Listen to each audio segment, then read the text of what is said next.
Like, what if we had an app that was essentially PayPal, Twitter, Instagram, Threads, Reddit, and YouTube all in one?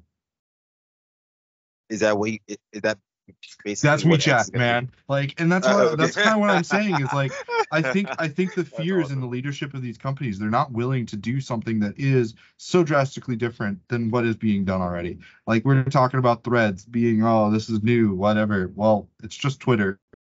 Hello and welcome to the Vertical Bar Podcast. I'm Jared, and I have passion for all things tech, and I'm excited to share our tech-filled discussion with you. And I'm Marcus, your other co-host. Together, we're on a mission to explore, share, and demystify the world of technology.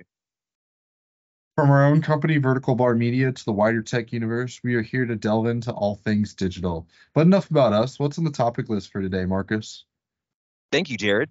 Hey, so this week we have Google's API web integration. We also have Meta's upgrade for Instagram Threads is apparently getting a desktop version, which is something that I have been wanting.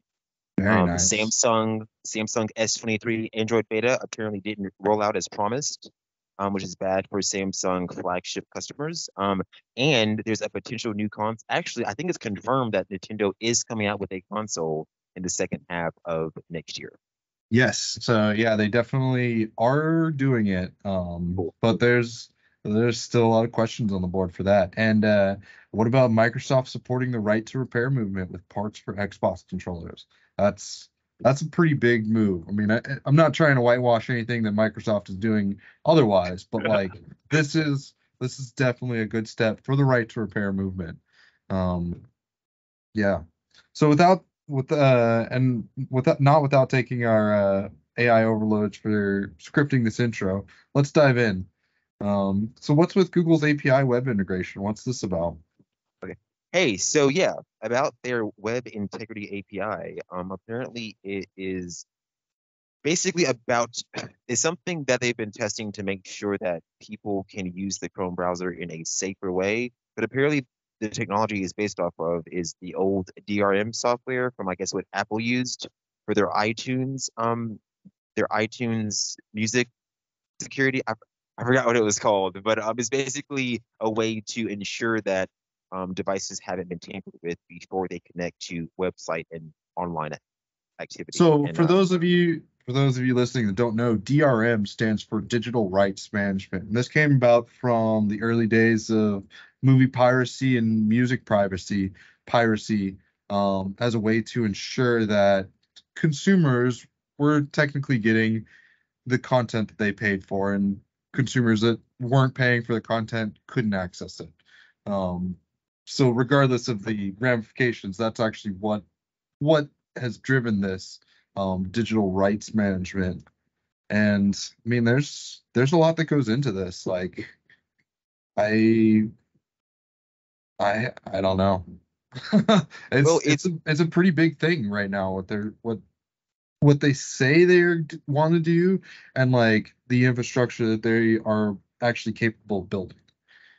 And that's kind of where the scary part is in it, because Google says they're not going to do their API for evil purposes, but it doesn't have to intently be evil or anything like this to be a bad decision. And I kind of feel like DRM in most aspects is completely unnecessary. Yeah, because DRM effectively went away, then it came back from what I remember. Apparently, I Well, remember when DRM was iTunes, originally a CD software locking right, things. Like, to basically if stop people you from didn't copying. have the encryption key to read this disk, you could not. And it was defeated almost instantly. Like everything else they come up with, it's just going to get defeated.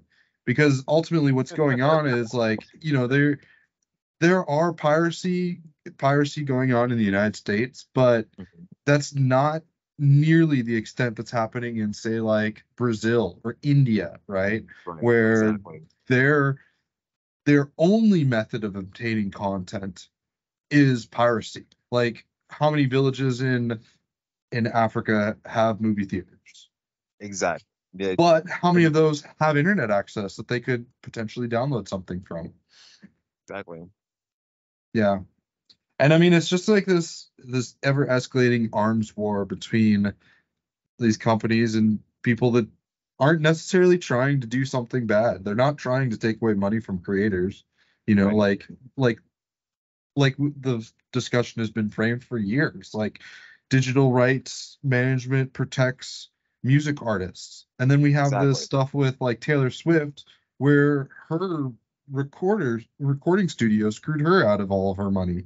You know, like how I much didn't money even was hear she about making from record sales when Scooter McGavin or whatever was making all his money? that. I'm sorry. No, it's funny. I didn't even hear about that. So that's very interesting. So as going back to DRM, so basically, what are streaming services using now to protect the music? Because now, if you have something on your smartphone or tablet or device that has like a music subscription, are have they essentially brought back DRM to basically protect those files? Like, why can't I Well, download okay. those and use them on other software? Well, see that's actually a really interesting point because so this actually really ties into the gaming industry Okay, and their constant battle with anti-cheat, right? So okay, DRM is kind of like anti-cheat in a way, right? But anti-cheat is actually affecting the consumers of the content. Whereas DRM isn't necessarily affecting the consumers, it's affecting the producers, the content creators, most adversely. And it's strange because like for the longest time, video games, you've been able to, open up the files and change some settings in it, and you can right, effectively hack it, right? Like, I right. mean, me and with my hoodie sitting here typing away at my keyboard, I'm hacking the video game. But when it starts getting into like Counter-Strike and competitive games where there's actually Right, like an advantage that can be gained by players, that changes the entire conversation. And it's right, and it's really, really strange because once it gets to this point where it's like competitive and it just drives this arm race. And like essentially what's happening now is cheating tools are so sophisticated. Like imagine me on my computer playing a video game, right? Well, I could have another computer right next to me exactly imitating my interactions with that computer, and no one would ever be able to know. and basically what Google is trying to put out with its web integrity API, they're basically saying that they're trying to crack down on stuff like that. Yeah, and it's just going to lead to an arms war. I mean, there's a lot of gloom and doom talk around the idea of this integrity API being used against the open web, right? Against my free access to another website because oh what? Gotcha. Chrome doesn't support my access to x.com, regardless of whether or not it's a porn site or Twitter, right? Like Right. where where did they derive this power from? Where did Yeah. Google say like, hey, I control the list on whose websites you can access? Well, yeah, I was trying to watch porn the other day and I totally couldn't access any of the sites. So I was like, what the fuck? So I guess something's going on. Yeah, And I guess maybe it has something to do with Google and what they feel like is safe and what's not safe. Now, a lot of those sites do have things that could be potentially, I guess, unsafe for people as far as like a technology, like spyware, malware, all that old stuff that could potentially infect people, or I'm sorry, infect their machines. And I guess like, is there a way for them to say that that's coming back now, or that's now a big enough issue to where they don't want some of those sites supported on their browser? I don't think it Like, should be their decision, gotcha. right? And I mean, at what layer do we lay down this decision? Is it Google, which controls Chrome, which actually Right, kind of controls Chromium, which is like right, every single browser in existence right now, except for exactly. what, Mozilla? Except I for think even Firefox. Mozilla is based on Chromium. I actually I think don't it's think it Opera. I think is. it's Opera is the one that's not Yeah, based on Chromium. I don't think Mozilla is because they don't have progressive web apps, and progressive web apps are usually supported by Chromium browsers. I don't think Yeah. you can install Chrome extensions on Firefox. I think it's one of the only ones to where or with Opera Yeah. you can, yeah, Opera Okay. you can Okay. definitely install Chrome extensions. With Firefox you cannot. They have their own extension store. So yeah, Interesting. Yeah. So, I mean, that's just kind of where it leads to. Like, I mean, in the 90s, Microsoft was hit with so much antitrust suits because the Edge was Internet bundled with Explorer, Microsoft. exactly. Like, and like, okay, so Microsoft's reputation got trashed, and everybody thinks that Microsoft's this unethical company where it's like Google is doing this kind of stuff. It's like, okay, well now like every single device that you buy comes with a browser installed by Right, the exactly. device manufacturer essentially. Like a Right. Samsung has a Samsung browser and it has Mhm. the Android browser built into it. And I could download a couple other browsers to it. You know, like whatever Microsoft was doing antitrust wise, everybody else is doing it now. And like nobody's batting an eye to it anymore. Yeah, well, it seems like it's interesting that things have changed because, yeah, I know people were deathly afraid of technology back then, I guess, in the 90s. I guess some people are still now, but it is weird how those people turn out to be wrong about Microsoft, I guess, not being trustworthy. So, there's a lot more browsers out there nowadays. I know they had Netscape and Able and all that shit back then, but I think the only popular one was Internet Explorer. I think at one point it had like 90% of all internet. Which is like what brought the antitrust suit on Yeah, because they had the it was like 90%. the But browser. you know, now Android essentially has a large dominant share of the market, and it's I think it's 70%. I think Android is currently at 70%. I don't know if yeah. that's just for mobile operating systems or if that's competing with Windows and Mac OS. But yeah, I didn't realize that Android was I guess because there's so many different types of devices at so many different price points that I mean you have tablets, you have some laptops even that will run Android. So I guess it's just the way it can Chromebooks, be they run Android. exactly. Yeah, I mean the way that it can be used by so many different kinds of people just pretty much boosted its numbers really really fast. And I do also want to comment on the fact that Google is saying that this is also going to be used to make sure that ad revenue and ad clicks are properly counted. I know like a large part of their business comes from ads, and I know that there's malware and there's things that can be installed on devices that could potentially cause Google to pay out more ad money than they're supposed to. Like I know I read an article on No Techie about users buying TVs preloaded with Android TV from Amazon, and it turns out there was malware installed on them, and it was basically generating a bunch of fake ad revenue for these like knockoff brands. So I think that Oh yeah, Google and might be getting hit with some finance issues due to them having to pay out money they're not supposed to be paying. So they might be thinking of it from that perspective more so than like I guess the other I guess well tech the savvy I communities. don't know if I think we talked about this on one of the previous podcasts, but Google had there was a recent article that came out that showed like Visa, MasterCard ads with like Google, basically the Google AdSense ads. I can't remember what they were specifically called, but they're supposed to be the 5 second ads, and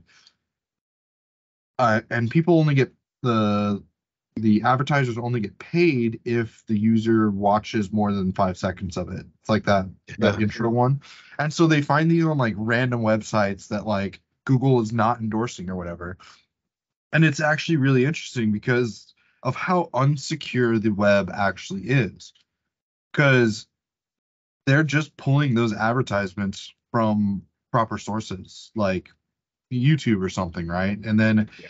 you make essentially a YouTube clone, and now there's YouTube 2, and it generates all of this extra like advertisement, but that advertisement isn't actually going to Google or going to the to like MasterCard or whoever is the Right. actual advertiser.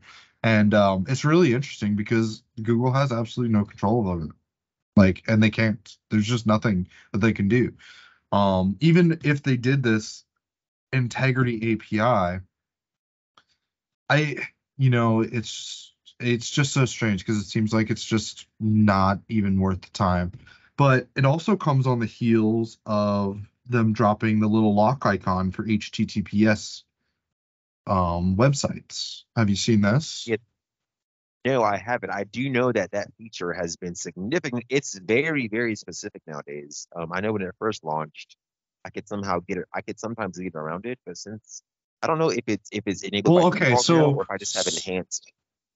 so what that lock icon actually means is that the server is registered on Gotcha. as being a secure server. It's not Right. necessarily that that server pinged back and said that it is secure. It's just essentially on a list. And like that They like got their lock, paperwork done into. yeah, and that Yeah. that icon actually means nothing. Yeah, that's what somebody was telling me one time that it basically isn't as secure as it looks, being that it's the fucking log symbol. Yeah. Um, And so like websites that are nefarious can get that HTTP lock symbol, and it could look like you are legitimately getting onto chase.com to do your online banking where you're not. you're You're about to give getting away all onto your shit. CH and like some Cyrillic character A and then SE. Like it's wild at how actually unsecure the web is. Um and how much we have to actually cede up in our rights. Do we have right to a free and open web? Well, I do think we have a right to a free and open web, but I'm also for, you know, companies being able to decide what they want their products to be affiliated with. I know it's not Google's fault that Chrome browser is heavily popular. I don't necessarily think that they should back. I don't necessarily Well, think that they should I mean, let the. that kind of comes down to the utility of the internet, right? Gotcha. Whether or not the internet is something as ubiquitous as like water and air.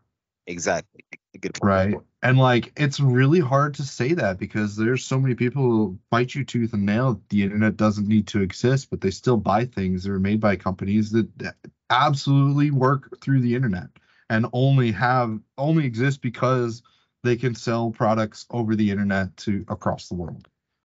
So if the internet was classified as a utility, would Google be able to, do you think that they would be able to, I guess, have something like this actually launch, or would they be hindered because of the because I of I don't know. I have a really hard time trusting Google for anything because the really? I love Google. Oh my God. well, no, I can't trust that Google will keep a product alive. Oh, They gotcha. have a It's proven track record of not doing good things, right? If I think that if YouTube is not necessarily successful in itself, right? There are successful elements of YouTube, but overall, video on demand cannot be replicated. YouTube has built so much infrastructure that it just cannot be replicated. well, they And will that's a probably just up problem the because price. if Yeah. Google's losing money on YouTube, then they have to make up their money somewhere else because they can't just shut down YouTube Well, yeah, at but this point. Like, what they'll do is just yeah, incrementally what they'll do increase is they'll the increase price, and then advertising on it and they'll make you sure. watch 5-second Then unskippable ads just and turn pay it the into damn 10. fee. And then they'll Then do pay like the two. damn fee. Well, It's yeah, only but what $15 a month, see right? that is the struggle. Like, how do you balance free access to YouTube, but also supporting it as a service? Exactly right. And it's such a complex problem. And I think Google's on a pretty downward spiraling hill right now because they Oh just don't know man, what to do about it. I think it would be okay. I mean, Well, because I mean, that's just me. look at their actions. What are they doing? They're trying to secure ad revenue. They're trying to increase ad Oh, revenue. they are all about ads, and they're always going to be. That's Well, always what because they they're have to fall losing back money on on. doing everything else. Yeah. Well, that's why they're able to test out so many things to see if they buy if they buy it or not, or if it's successful, because they all have all this they have this system in place that can support businesses. They get money for it. They have they're ingrained in so many, I guess, products and services here and there that, um, that I don't know how they would necessarily take it out of their business strategy. I don't. I just think they've been ads for a long time, and it's always going to be that way. Yeah. Yeah. And I I don't know if mean, they're using that as some sort of an excuse to change the internet, but when it's about money, I will say I do think they're legitimate on this. yeah, I agree with that. I do want people to watch my porn though. I'm not gonna lie. Well, So if make this sure has you're not anything to doing it do in with it, Alabama or Utah. yeah, if this has anything to do with that, I don't support it. I would go in the other direction. Well, I mean, yeah, but like, like we were talking about a couple episodes ago on the ID issue, right? Like, Right. how who manages that? Who manages scanning IDs and collecting that information? And like, how do they generate money? That Wait, that to me is a public has to be a public service, and it has to be covered by some kind of communistic, you know, money pool of taxes, essentially. Like yeah. that's just what it is. And like, I really don't see our government accepting all the responsibility that comes with hosting online content. Because look at 4chan. Do you think if the United States owned the infrastructure for the internet, that 4chan would exist? Oh, probably not. Probably not. Yeah, Exactly. probably not. And So I that guess just once goes to the things like whole that, point of a free and open internet. And like, right? man, it's such a rabbit hole to like try to figure out that. Yeah, no, and I guess now that you say it like that, I do understand it more. It's just basically what you're trying to say is once they start to go after things like that, then they have basically open access to go after whatever they just basically deem as being not useful for their Yeah. product. So if Yeah, it's because not I useful mean, to Google or Chrome, then it's basically ads. yeah, I mean, essentially that's what Apple has already done, right? So they've developed this ecosystem. Like on an iPhone, you don't have to go to a website ever. Like you need to do banking, you use a secure online banking app Right, that's provided to you and curated by Apple. Like that's what they have, and that's why Apple ecosystem works, and that's why right, Google and Microsoft want their own ecosystems, and that's why right. Ford wants their own ecosystems. They don't want to have Android Auto or Apple CarPlay on their devices. They That would be want a to make horrible sure that they disservice. control access to the app, so that somebody has to pay them a subscription to use heated seats. But people aren't tech savvy enough for that to ever be a thing for auto companies. I think that if they ever, I think Chevrolet decided that they were going to switch. But if any of them decide that they don't want to use Apple or major smartphone operating systems, they're going to get clobbered. I mean, people can barely get away from. I mean, you can't even get away from Android and iPhone. If people are used to Well, them, I they're more see. likely to I use the I services built into the I car. counter that. I counter that actually kind of strongly because like maybe a lot of people still use old cars and they're still using audio devices with audio jacks that plug into them, like for real. My dad has a AirPod in his, or not an AirPod. He has an old school iPod Shuffle in his car hooked up Mhm. to a 3.5 millimeter jack, and it just has like 1,000 songs on it that he likes to listen to. Cool. Hey, I saw that. Oh, sorry about that. Hey, so we spent enough time on this. Do you want to move on? I think we should Yeah, probably move over to Meta. Let's see yeah. what Meta and the Zuckerberg are up to. It looks like Meta Threads will soon have searching capabilities and web functions. So as of this time, I believe, well, I ran into this issue trying to market our brand on social media, but Threads does not have a website version at all. It's only based on mobile apps. So social media marketing on that thing is it's almost impossible. That's why I really haven't done much on Threads yet. But I was looking into this fucking desktop version. I even wrote an article, I think like last week, saying that there is no web version. There's no way to use it on a desktop. And I'm glad that it's finally being I know it was announced that they were working on it, but I'm glad it's coming sooner than expected. Because Threads fucking sucks without desktop. Yeah, I mean, definitely being able to manage, social media profile, like you just have to have a desktop app. I can like and subscribe all the stuff that you send me, but I cannot manage that from my phone. I mean, there's people that can No. do that, but I can't. Mhm. So I don't know if they delayed this because they wanted to stay in the news cycle. It's possible that the web version of Threads was already You know, I available when think it I think launched. Threads I think Threads will end up being an excellent case study in app development. Of On the course. time frame that it takes to get on the outside, because it's probably been the first real app or the first real like social media that's just popped up out of nowhere in a while, right? Twitter's been around, Facebook's been around, Instagram's been around for a while. People know and expect a certain level of comfort when going to those apps. Right. Whereas Threads, literally, like Musk bought Twitter, and then Zuck was like, "All right, we need to do better Twitter." Yeah, because Like, essentially, well, Facebook essentially, Messenger doesn't really do what we need it to do. mhm. Instagram doesn't really need it to do what we do. And like, as much as I hate Zuck, like me and my wife actually agree on this. Or as much as I dislike Zuck and Musk, I kind of support Musk in just like throwing it all away and trying to start something new, but with a user base of 140 million. Yeah, Because, dude, we're so behind on so many things right now.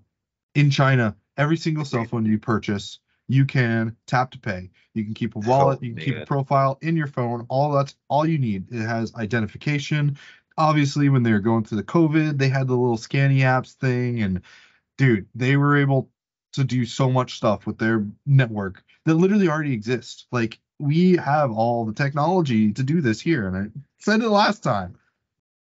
But Yeah, man, but it's unfortunately, it just takes it. People, I think, are afraid to move that fast when it comes to technology. So, unfortunately, with Americans or people in this country, it's just there's always some level of fear before we move forward, and yeah. Well, I think it's I think the fear is in us the being leadership tracked and in us being microchipped. well, no, the fear is in the company leadership. I see this just plastered all over the wall. That the company leadership is considering one thing: short-term profits, right? Nobody's looking at what their company's going to be doing in 100 years. Maybe Microsoft's So thinking about that's that. a little wrong. Google Yeah. is trying to, yeah, but that's the thing. Like companies can exist for that long now, probably. I mean, there's the Dutch East India Trading Company, which existed for 500 years. There's companies in China that have existed for thousands of years. But I do think no, they're but looking at the that's long why these term. companies are kind of falling off because they're not thinking about how they can make it another 100 years. And But it's obviously very apparent in the way that we treat our environment. But are these companies actually falling off, or are they just going through short-term, I guess, issues of launching products that are new and engaging and actually useful to people's lives? Because I mean, things have been launched before, but unfortunately, people don't like new things in tech. When something new comes out, it's hard for people to get into it, and it falls off because everybody just wants the same old thing. I Well, feel no, like I think you might is actually be that really confused a little bit here on a kind of market principle for Marcus? specifically Thank you. technology, right? Mhm. Um, there are phases of technology, and like it's kind of like a little bit of a bell curve. So at the beginning, there's early adoption. Very few people are actually going to pick up a product and use it, right? Think AR, VR. Think computers in the early days. Like who thought computers were going to be the best? Very few people, right? And it through this early adoption, we see a slow and steady growth in adoption. And then there's a tipping point at which it's no longer being adopted. It is ubiquitous, right? The cell phone, everyone has one in their pocket. But in the beginning, like who thought that people would carry little bricks in their pockets that could explode on planes? Are you talking about Samsung? Well, just in general. I mean, lithium ion batteries are notoriously bad. Yeah. No, I mean unstable. it's interesting because even like folding phones really aren't that big now. And I mean, after 5 years, I feel like folding phones should be a lot bigger than what they are. And I just feel like people, for some reason, don't really want to leave their normal candy bar phone. I know Motorola just, I know this is a little bit off topic, but Motorola just announced their flip phone for oh, yeah, it just got released for $1,049 and has a 6.9 screen, which is pretty.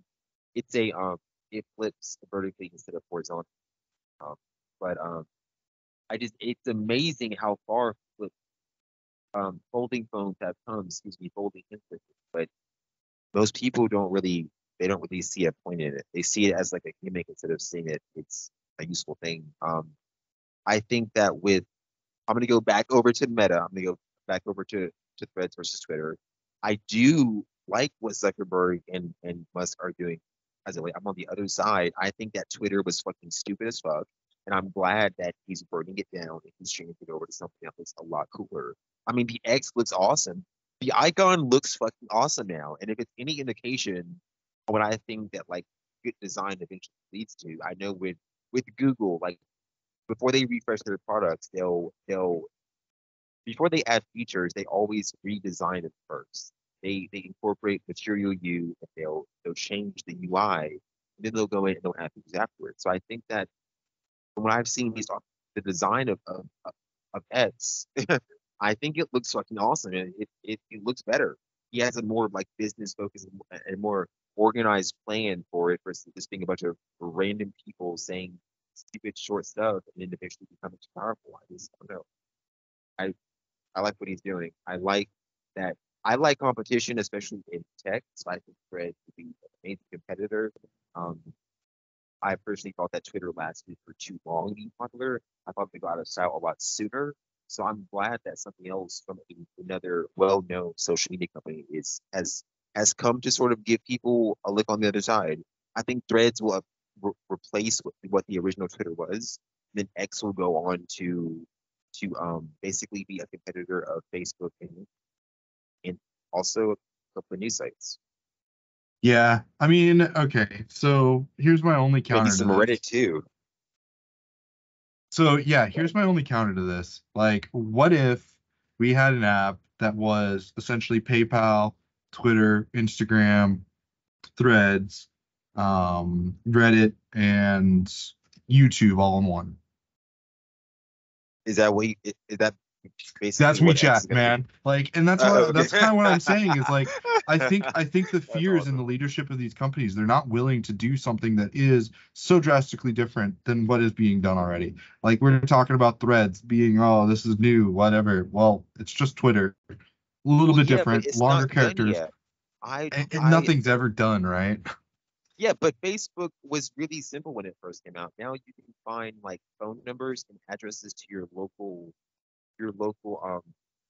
sorry, your local governors, your local senators, local. I mean, it has legitimate information in it now, and it used to just be an app for college students. So I mean, you have to give it time. I do think they have a long term plan, and you just have to watch and see like what they updated and what they announced because I think in a year or two or 5 years, I don't think Threads is going anywhere. I can't see Meta, stopping a software product this early on. I think people will definitely catch on to it. I know they had that thing that came out during COVID with the what was it called?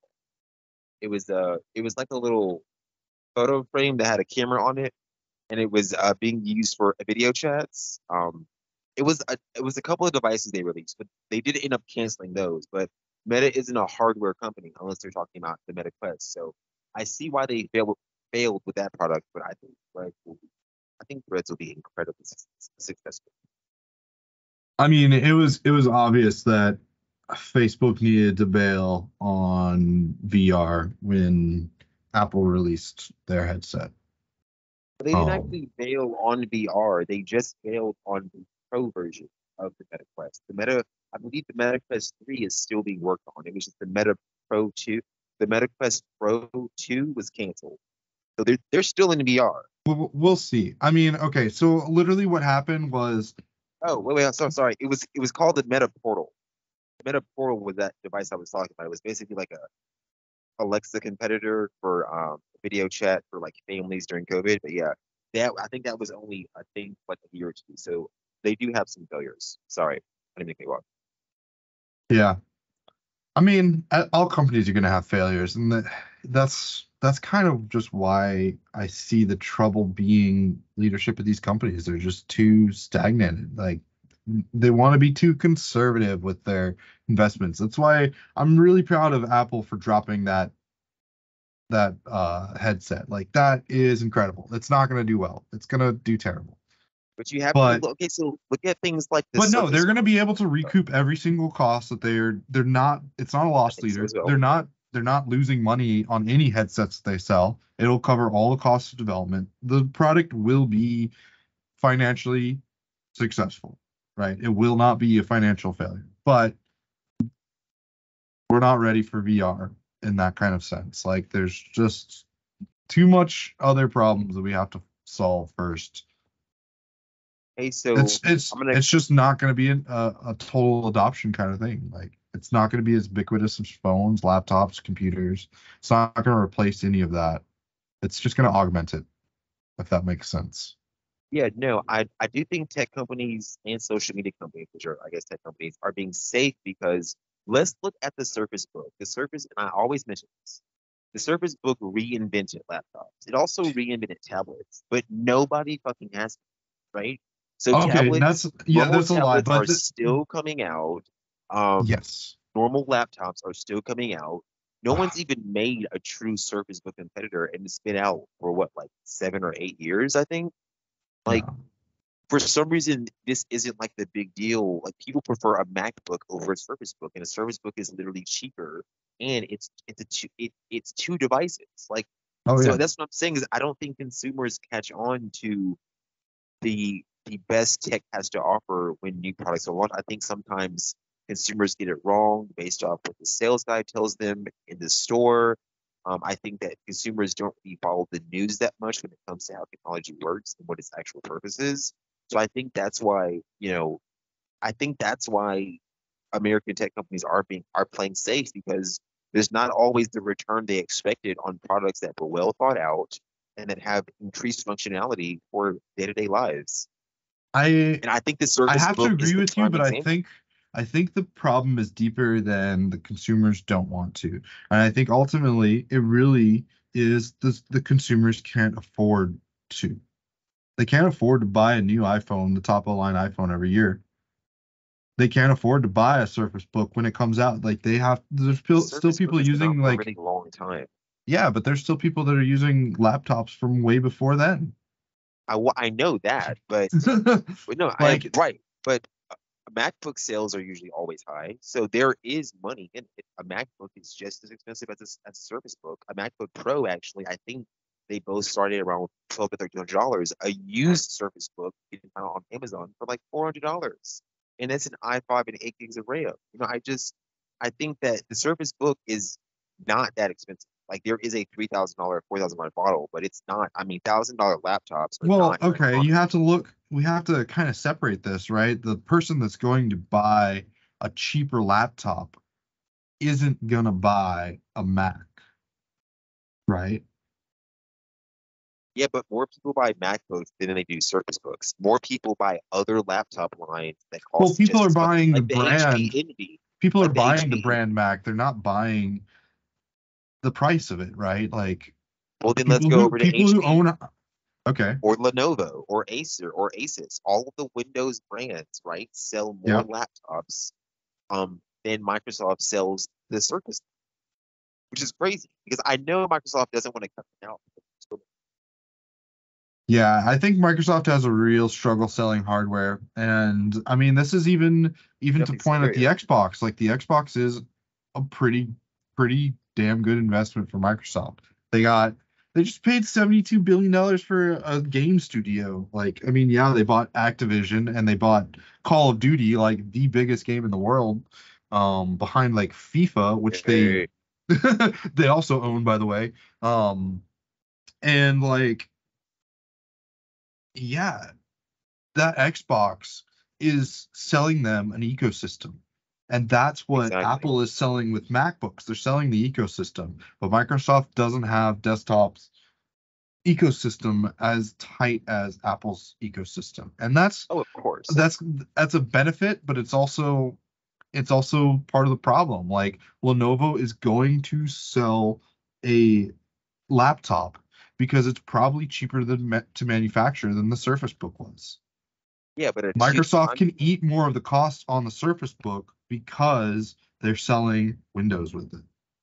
and I understand that, but I just don't think You know, consumers HP really. has to buy Windows Right. still. No, I understand that, but I mean, like, when you people don't even, I mean, they don't even know this sort of book exists. I've never heard a single person talk about Oh it. yeah, And it's like, and it's I've literally the people coolest thing people in generally technology don't that's come know out in that the past 10 the. years.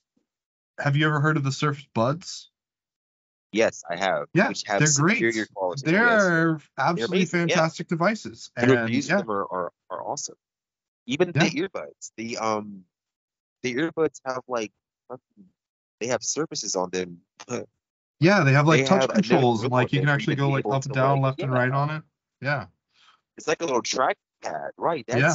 That's not been done on like any other Microsoft is amazing They're a at little bit. getting on They look a little bit their ugly in pictures, first. but in the Dude, I think I've they seen them on look people's fucking heads, and they stylish actually as look pretty fuck. good. Yeah, they look pretty good. They kind of look like those like huge earrings though. Yeah, they do. Hey, so we've spent enough time on this topic. Let's move over to, do you want to do Nintendo next or Samsung? Android. All right, let's skip Samsung and go to Nintendo's. Okay, cool. Let's do video games. Hey, so Nintendo is reportedly releasing a console it's a successor to the Switch, excuse me, in the second half of 2024, which is amazing because I want a new Super Smash Bros. Game so much. I love Yeah, Super Smash. I love using Zelda, so that's all I see in this shit. I see a new Super Smash Bros. Console. I'm ready for the tournaments. I'm ready for the action. I'm ready for this. Also, I do think it's interesting that LCD screens are coming back. It seems like LCD screens um becoming more. Well, they're not becoming preferred over excuse me OLED, but it just seems like more devices are popping up with LCD screens over the past 12 months. It looks like the new Switch will be using that because it's cheaper. yeah. So what are your Well, thoughts on that? with OLED technology, you get the deeper blacks, you get the higher contrast Right. ratios, but you're also risking burn-in and generally lower battery life. And that is actually the driving factor for a lot of these devices, like the Steam Deck, the ROG Ally, things like this. Battery life is what really drives it. And like why people aren't buying Surface Books over MacBooks, right? Because MacBooks have better batteries. They last longer. And they're actual you turn it off and it stays off. Like there's a bug with all Windows laptops where if you have it plugged in, you close the lid, and then you unplug it, it still thinks it's plugged in and it'll just drain the battery. So Remember, like you yeah, go pick it I out. remember that being a problem.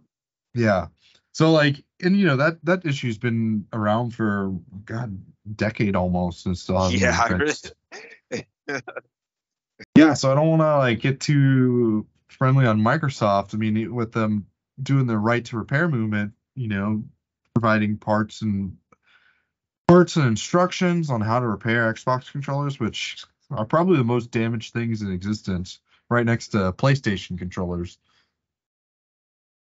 Well, I forgot that we had a Nintendo and an Xbox story to go over tonight. So that's interesting how you tie that in. That's awesome. Yeah, no, Yeah, I think it's cool that Microsoft is doing it. I do know that they are doing this before Nintendo and Sony are, so it seems like they really do care about. I do think that this is very customer focused. And I do think yeah. those Well, I think customers that's are been kind of the beauty of Microsoft with Xbox is they've been able to be more in tune with the community and things that they do. Microsoft was the first to put out the adaptive controller for the Xbox, and that right. is incredible. Like, I don't know if you've ever used one of those. I haven't I had the have chance not to, now. but the possibilities of it are absolutely amazing. Like being able to allow quadriplegics to play and use integration methods that just don't exist in the market and aren't really paralleled. I mean, Sony is putting out their new adaptive controller competitor, and it's wildly different than the Xbox One. And it's amazing because that's what we need in the market. We need this kind of competition to like do crazy stuff. And I have to praise Microsoft and their ability to do this, but I still have to count their losses too. Like they got to do better on a lot of things.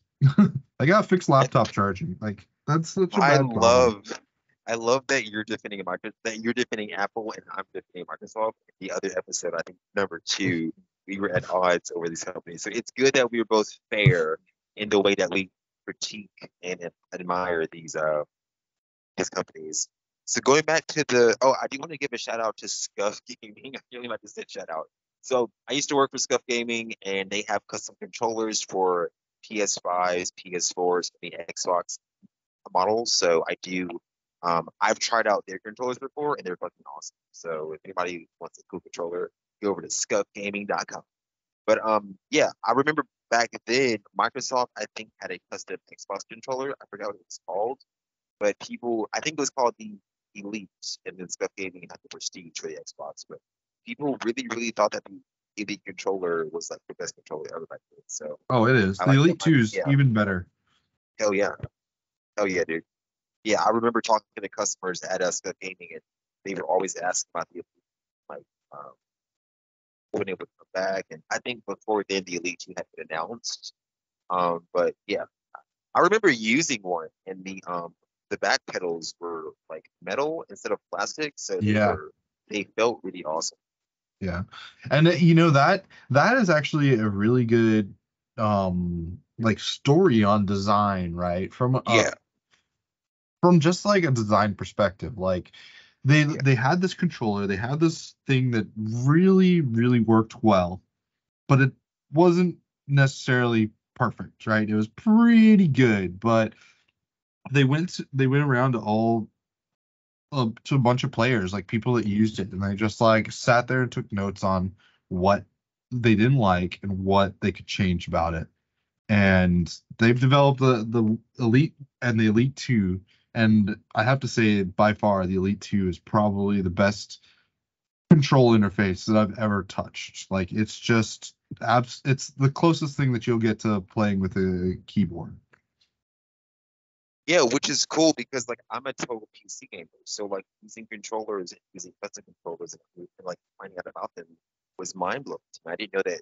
Like I've seen somebody play Final Fantasy 14, which is an online RPG, something that you're used to playing on a PC. He played it and streamed himself on Twitch and YouTube. And the way he was interacting with the game was faster than what I was capable of on a fucking PC. Like I have a full keyboard and a mouse. I have unlimited capability and possibility. And on YouTube, he was killing. He was absolutely murdering it. It was awesome. It was Yeah, awesome. I don't that's know how you could play an MMORPG with a controller, but I guess people are just that fucking good. And, he just blew my fucking mind. yeah. I mean, I still don't know how people did those texts on the original Xbox Live with the controller. Like Oh yeah. like I think it was not only was it A B C D E F G like keyboard, not a QWERTY. It was but you're also using the joysticks to like go around, and people are able to type out messages with that stuff. And I'd be like, okay. Dude, my brother, my brother had a PS2 playing Final Fantasy 11, which is also on RPG. And I remember he was on, excuse me, he was on dial-up and didn't even have a keyboard. He was playing with people over in Japan. I don't know how he got through that process. I think he had like the highest level possible for like all of the characters, but I don't know. I don't know how he was able to use a controller and own a controller for it. Yeah, mad respect. And there's a push in the community, and I understand in the community the um the want and desire to be able to play cross-platform, right? I should be able to play a game on Xbox with you playing on computer. That's great. But when it gets to like competitive stuff, and like this is actually why I stopped playing Overwatch, right? I used to play that a lot. I used to play it with friends, but it got super hyper competitive, and like I couldn't casually play this game with my friends that played every day, right? And that kind of sucked. And it's it's just like this drive that when the game, like, oh man, if you heard about Baldur's Gate 3, No, it happened. dude, 700,000 concurrent players on Steam day of release at noon. Or I think at noon it was like 500,000. Top 11 games in Steam in concurrent players at one single time. On its first day of release, it's since moved up the ranking, I think, to position 7 with 700,000 concurrent players over the weekend. Is that an And online? I'm guessing that's an online no, game, it's right? not. It's a single Oh player, but it's shit! also co-op. Like you Nice. can do, I think, online co-op with it. But it's just a single player storyline. It's not competitive. You're not fighting. You're not like doing loot boxes and stuff. Oh man, that game made so much money. Okay, let's just do some quick math. What's 700,000 times $70? I have So no idea. 49, 4.9 I hope million. you're typing this into a computer. 4.9 million. God, Just that's not in bad. just in a snapshot of concurrent players. Hell yeah, dude. So I've never played that series of games before, but I know it's very well known. It's a fantasy game, right? It's Fantasy focused. it's like D&D role Awesome. playing, Okay, awesome. Oh, yeah. like Dungeoneer. Gotcha. It I like basically those. it's basically the answer to Diablo, right? Cool. I'm not even gonna Hey, so talk what do you about how think? much money Diablo made though, because that's just like that they just cheated. That's it. Like I whatever. Blizzard gets money. Hey, so what do you think about this new Switch? Fuck, why can't I think right now? What do you think I, about this new Switch successor? Are you a I Nintendo fan? Do you play any of the Nintendo games? I'm not a fan of You're a Nintendo. casual. Okay, so not like a casual fan at all. Yeah, not really. I mean, I You can ever do played some Pokemon Smash. back in the day? Yeah, I had an N64 back in the day. I played Hell GoldenEye. I yeah. love that kind of stuff, but I just don't really support Nintendo as a company. Like Gotcha. they do Well, too much to hamper competition, and their devices are not repairable. They're not yeah, accessible. gotcha. Whatever. That's just my view on it. I No, don't I own didn't. any I didn't know Nintendo you felt that devices way. anymore. So Like, yeah, that's awesome. yeah. Yeah, I no, mean, that's a I would love to see something awesome. I know it's going to be good, but it's probably just going to be the same exact thing, just slightly better. They hit a home run with the Switch. Like they nailed it. That's what yeah. people wanted. They want to be able to take It was a their games with two-in-one them. device. Yeah, Two-in-one but devices are awesome. with the rise of the Ally and the Steam Deck, Yeah, they definitely I did think something they're on gonna that. have to do something heavy for their Switch to really, because like I mean, look at it this way: you buy a game on a Switch, the Switch dies, you lose that game. You're never gonna be able to get that back. Like the hardware locks, the saves, all that stuff. Boom. That's not going to happen on my PC, on my Steam Deck. Like my Steam Deck dies, all my stuff is saved on the cloud in the Steam Deck, and it's free and it's accessible, and I don't have to pay a monthly service for it. Well, that's one thing about Nintendo is that they're kind of like Apple. You know, they have their own thing going. They're not necessarily competing with Yeah, Microsoft. They have their own but characters, their own games. that's Their just the movie problem because recently, Mario, was very successful, so now they have yeah, a chance to promote their characters not only in their games but in films as well. And I'm expecting a Super Smash Brothers film to. I think they're going to do like a little Marvel cinematic universe with their characters in the yeah. not I Super mean, they've already Smash. done it. I would Like, love that. yeah. I mean, they got Kingdom Hearts as PlayStation though, right? Yeah. Yes, it's yep, I mean, PlayStation Studio. Nintendo has all the right stuff. They got, they got good stuff, but it's just, I wish that they treated their community better. Like I really don't like companies that think that they know what's best for their consumers, right? Like, But there, I mean, it's but just there always has to be the other side. Not everybody wants to make their own choices. Like not everybody is tech savvy enough as us. So not everybody can go around with that amount of freedom for a I device that's get too that, but complicated I for them. get that, but the access shouldn't be hostile.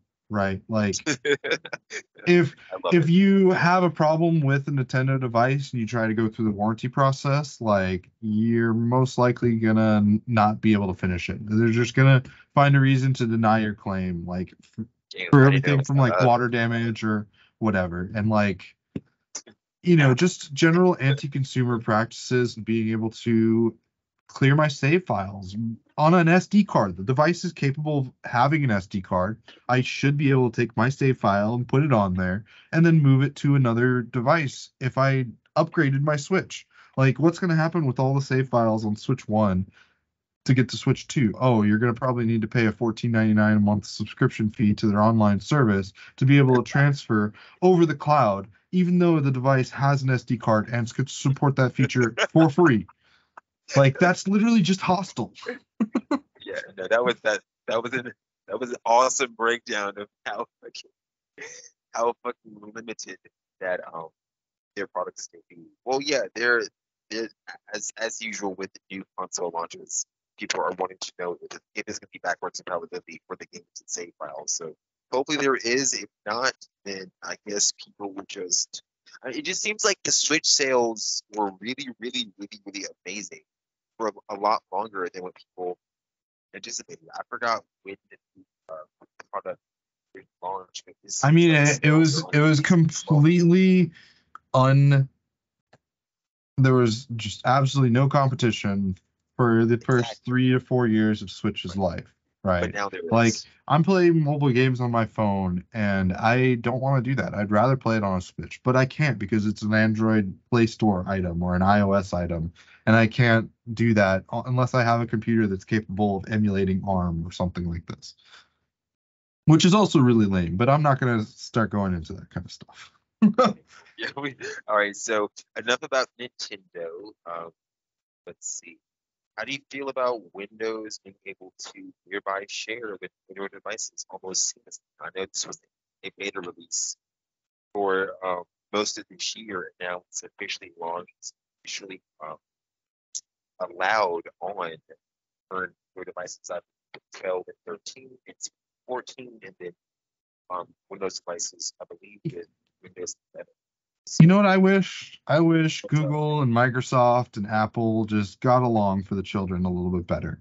Like, Well, Apple would never do that. I think what they're still even. I don't even know well, what that's is. the problem. Like, we have an Apple TV at home. We have a 4K Apple TV, and we watch Hulu and stuff on it. And Chin has 3 iPhones, so we can always use an iPhone or an iPad to like cast to the TV, right? But I can't do that with my Android phone or my Windows laptop. That's not going to happen. But on Android, I can show my screen on my laptop, right? And like I can do all this stuff. But on Xbox, man, I can basically share my entire computer through my Xbox together. Like that I should be able to share my phone to my Xbox or my Apple TV or my Windows laptop as seamlessly as the other. Like, I own all these devices. They are mine. They're in my house. I should be able to connect them together and share information. I I should guess be able to everybody wants send their own pictures to my proprietary stuff. wife on her iPhone easily. Like, it should be not a problem for me to send pictures of our children to my wife and like if I send her text messages or videos from my Android phone, they're lower quality. Like, for You no know, reason. Apple likes to log people into their ecosystem. You know they Yeah, love for no it. reason. And like It's for I have to money I and have to for send her customers. videos on Facebook so that they're full resolution. Yeah, dude, I used to do that on Facebook also. I used to send myself stuff. I used to send people stuff. I do that on Teams. I send myself stuff on Teams. Yeah, dude, messaging yourself is awesome. So yeah, it seems like But nearby see, like, why share can't I is just do for. that with my phone? Like, I should just be able to say, like, hey, Dan, let me do a nearby share to you. And it's like, hey, Dan, my phone's here, and I can do that. Well, I guess because they announced all of this stuff separately. I know AirDrop and all of Apple's Air wireless whatever technology. They've been promoting that for so long. It would be weird if they just changed it over to something that wasn't bought to their devices. It would be weird for Apple to promote nearby share for Microsoft to promote. Oh, why is So I that? guess it's just Why is that weird? Why is because that they have not to be able. normal? Well, you know that brands have to be able to sell their own their own ideas. And if they lose sight of that, if customers can identify what a brand actually is, to separate that from other brands, I guess the company has to That's lose not their own sustainable. identity. Really? Having a bunch of You walled don't think it'll? gardens is not sustainable. But Apple has been very profitable by doing this for a very long time. Google and Microsoft are the ones that are a lot more open. So I like their new relationship. It seems like um, the the combined efforts from Google and Microsoft has made Android Windows almost work seamless. I love being able. I have been wanting to wirelessly transfer files from my phone to my laptop for so long. I don't always want to go through files. Let's get back to porn. I don't know about I you, but for remember me, I remember when Bluetooth was introduced and I was like, "Oh man, I can yeah, send a picture from my phone to my computer on Bluetooth." that's And this not is back in seamless. like, when it was like a 2 megapixel image or something like this on a flip out phone or something, a Nokia. Like, and it just was I terrible. tried Bluetooth And wireless it's transfer. still terrible. Like trying to send It's anything still on Bluetooth it's is the still terrible. worst. Nearby share. Yeah, I want nearby share. I want it to actually work and I want it to not be Bluetooth. Sounds good. Well, that's all the time for we have today for the Vertical Bar podcast. As always, it's been a blast exploring technology with all of you. Indeed, it has, Jared. And remember, folks, if you want to learn more about the topics we discuss, check out the description with links to our social media profiles. Also, don't forget to like and subscribe to the podcast for more tech adventures.